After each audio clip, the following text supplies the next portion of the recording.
Assalamualaikum warahmatullahi wabarakatuh. Perkenalkan, kami dari kelompok 10 keterampilan membaca dan menulis.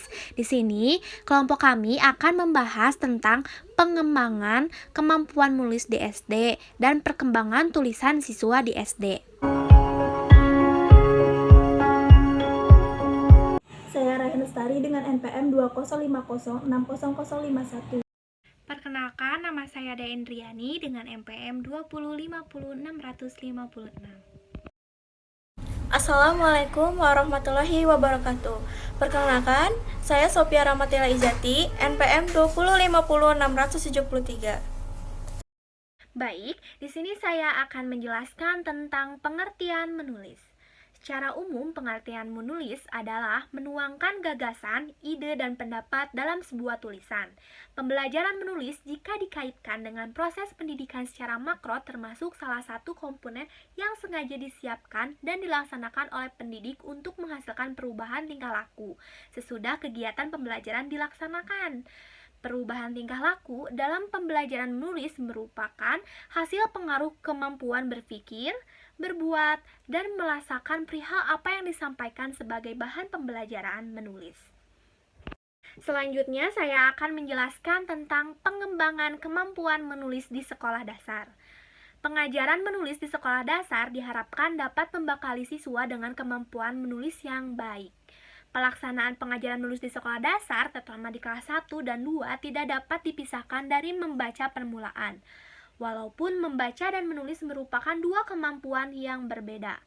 Menulis bersifat produktif, sedangkan membaca bersifat reseptif.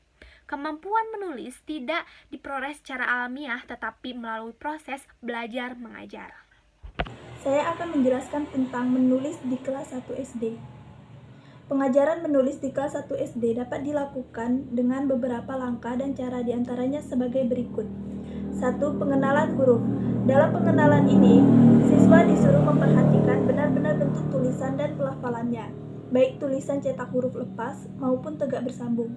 Pengenalan tulisan yang dimaksud ditekankan pada huruf yang baru dikenal oleh siswa. Oleh karena itu, pembelajaran menulis permulaan erat sejajar kaitannya dengan pelajaran membaca. Fungsi pengenalan adalah untuk melatih indera siswa dalam mengenal suatu bentuk tulisan. Dalam proses pengenalan huruf ini, guru mengarahkan siswa untuk mengenali bentuk huruf yang sudah ditetapkan Depdiknas. 2. Latihan. Latihan dapat dilakukan dari yang mudah sampai yang sukar. Latihan tersebut adalah sebagai berikut. 1. Latihan memegang pensil dan sikap duduk. 2. Latihan menggerakkan tangan. 3. Mengeblat. Mengeblat dapat dilakukan dengan berbagai cara, antara lain memakai karton, memakai kertas tipis, menebalkan tulisan, dan menghubungkan titik-titik. 4. Menatap. Menatap berarti mengadakan koordinasi antara mata, ingatan, dan ujung jari ketika menulis, sehingga ingatan yang berupa bentuk kata atau huruf dipindahkan dari otak ke ujung jari. Dengan demikian, pelajaran menatap merupakan latihan menulis yang biasanya dilakukan dengan cara mengamati objek agar siswa dapat membahasakan objek tersebut. Sebagai stimulus, guru dapat menggunakan objek, misalnya gambar kata dan gambar kalimat atau objek asli. 5. Menyalin. Menyalin merupakan kegiatan menulis dengan cara meniru tulisan yang terdapat dalam buku pelajaran atau tulisan guru di papan tulis. Kegiatan ini biasanya dimulai dari tingkatan kata, kalimat sampai pada wacana. 6. Menulis indah. Menulis indah atau halus pada dasarnya juga menyalin. Menyalin suatu kalimat atau huruf dengan memperhatikan bentuk, ukuran, dan tebal tipisnya tulisan secara baik, benar, dan rapi. Ukuran suatu tulisan dapat dilihat dari perbandingan dengan pertolongan suatu garis. Dengan demikian, menulis indah bertujuan agar siswa dapat menulis dengan tepat, terbaca, dan rapi. 7. Dikte atau imla. Dikte dimaksudkan untuk memantapkan siswa dalam menuliskan huruf yang baru diajarkan dalam kaitannya dengan kata atau kalimat. Kegiatannya dilakukan dengan memperdengarkan kata, kalimat, atau wacana kepada siswa untuk kemudian meminta mereka menuliskan kembali apa yang telah mereka dengar. 8. Melengkapi.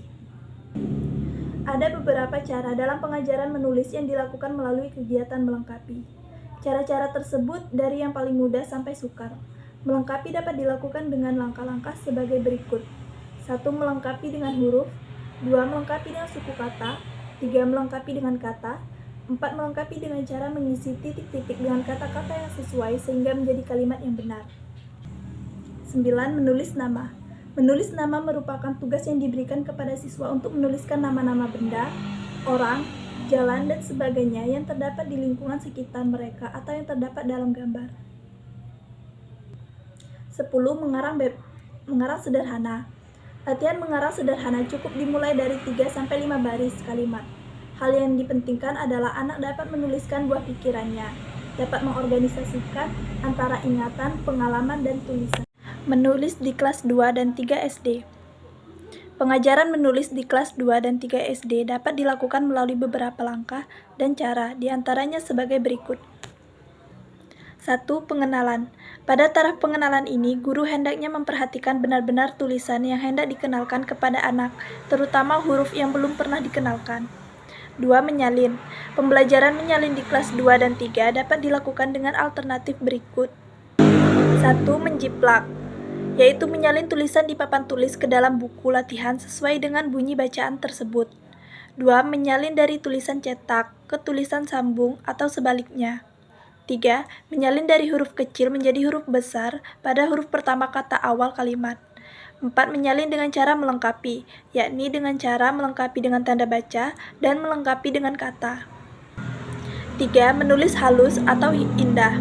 Perbedaan pembelajaran menulis halus di kelas 1 dengan di kelas 2 dan 3 hanyalah terletak pada bahan yang diajarkan. Dalam pelaksanaannya, pembelajaran menulis indah atau halus yang harus diperhatikan adalah bentuk, ukuran, tebal tipis tulisan, dan kerapian. 4. Dikte atau imlak. Pembelajaran dikte dimaksudkan untuk memantapkan siswa dalam menuliskan kalimat yang pada huruf awal katanya menggunakan huruf besar. Selain itu, penggunaan tanda baca atau penggunaan diftong dalam kata atau kalimat juga dikenalkan dan dilatihkan melalui kegiatan dikte atau imlak. 5. Menulis nama. Sebagaimana pengajaran menulis di kelas 1, para siswa diberi tugas untuk menulis nama benda, nama orang, nama jalan, desa, kota, binatang, tumbuhan, dan sebagainya.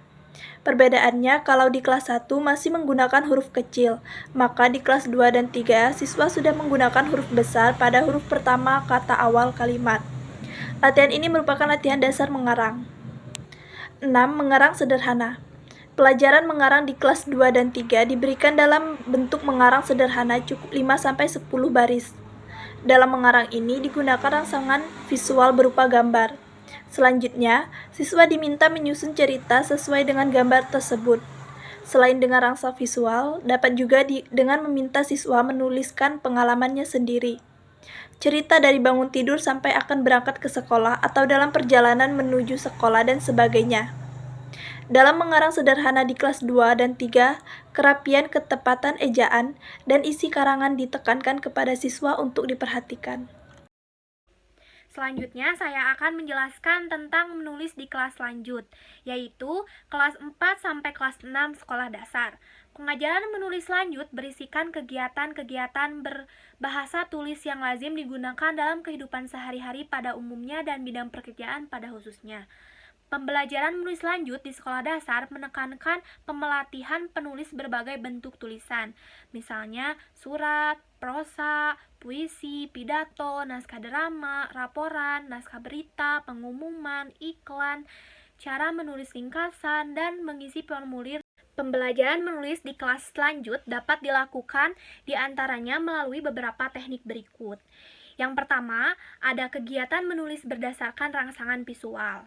Kegiatan menulis ini dapat dilakukan dengan cara menjadikan gambar atau film yang membentuk rangkaian cerita, dan siswa diminta untuk membuat rangkarangan berdasarkan gambar atau film yang telah diperlihatkan.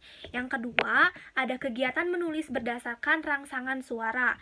Kegiatan menulis ini dilaksanakan dengan cara menyajikan suara yang dapat berbentuk dialog, ceramah, diskusi, atau tanya jawab, baik yang berupa rekaman suara maupun secara langsung. Misalnya, siswa disuruh membuat karangan berdasarkan rekaman yang telah didengarkan. Yang ketiga, ada kegiatan menulis dengan rangsangan buku. Kegiatan menulis ini dilakukan dengan cara menyajikan teks bacaan, dan siswa diminta untuk membuat karangan berdasarkan teks yang telah dibacanya. Bentuk tugas yang harus dikerjakan siswa dapat berupa membuat ringkasan, rangkuman, sinopsis, membuat resensi, atau membuat kritik. Yang keempat, ada kegiatan menulis laporan. Bentuk kegiatan menulis laporan ini dilakukan dengan cara meminta siswa untuk membuat laporan kegiatan yang pernah dilakukan seperti melakukan kegiatan wawancara, mengikuti khutbah Jumat, mengikuti seminar, mengikuti dharma wisata, atau kegiatan berkemah, atau juga kegiatan penelitian sederhana yang telah dilakukan. Yang kelima, ada kegiatan menulis surat. Kegiatan menulis surat ini dilakukan dengan cara siswa diminta untuk menulis sebuah surat resmi yang dapat berupa surat ramalan pekerjaan, surat undangan, surat rapat, surat pribadi yang dapat berupa surat kepada orang tua atau kepada teman. Yang keenam, ada menulis berdasarkan tema tertentu. Kegiatan menulis yang didasarkan pada tema tertentu dilakukan dengan cara menyajikan sebuah atau beberapa topik, dan siswa diminta untuk membuat suatu karangan berdasarkan topik yang telah ditentukan. Dan yang terakhir ada menulis karangan bebas. Menulis karangan bebas dilaksanakan dengan cara meminta siswa untuk membuat karangan dengan tema yang bersifat karangan yang ditentukan diri sendiri oleh siswa. Perkembangan tulisan siswa di SD. Pada mulanya, tulisan anak berkembang melalui beberapa cara. Ada yang secara bersinambungan, berurutan, ada yang membosankan, ada pula yang benar-benar luar biasa. Sejalan dengan perkembangan tulisan anak-anak, berikut ini akan dibahas perkembangan tulisan anak-anak di kelas 1, 2, dan 3. Sekolah dasar, perkembangan tulisan anak-anak kelas tinggi, yaitu kelas 4, 5, dan kelas 6. Sekolah dasar. Perkembangan tulisan siswa kelas rendah.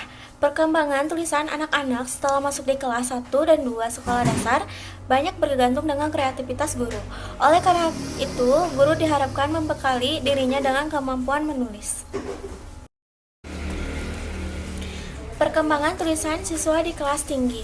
Pada usia 11-12 tahun, seorang anak telah memasuki tahap integrasi. Pada tahap itu, anak-anak telah dapat mempertimbangkan seluruh aspek yang melingkupinya. Baik, pemaparan dari kelompok kami dicukupkan sekian. Mohon maaf bila masih banyak kekurangan. Untuk yang mau bertanya, silakan di forum diskusi. Terima kasih. Wassalamualaikum warahmatullahi wabarakatuh.